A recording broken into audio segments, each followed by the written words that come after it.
Presidente, il Friuli Venezia Giulia perde un uomo di grande cultura e un uomo anche che ha dato molto alla scienza.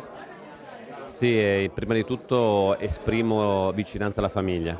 Un fatto così drammatico e così improvviso purtroppo segna non soltanto le persone più vicine, ma credo tutta la nostra comunità regionale, perché Ferrante è stato all'avanguardia per quanto riguarda l'interesse del nostro territorio. Ha portato e ha cercato di portare iniziative importantissime, sapendo che soltanto guardando allo sviluppo, alla scienza, alla cultura si poteva dare prospettive al Friuli Venezia Giulia.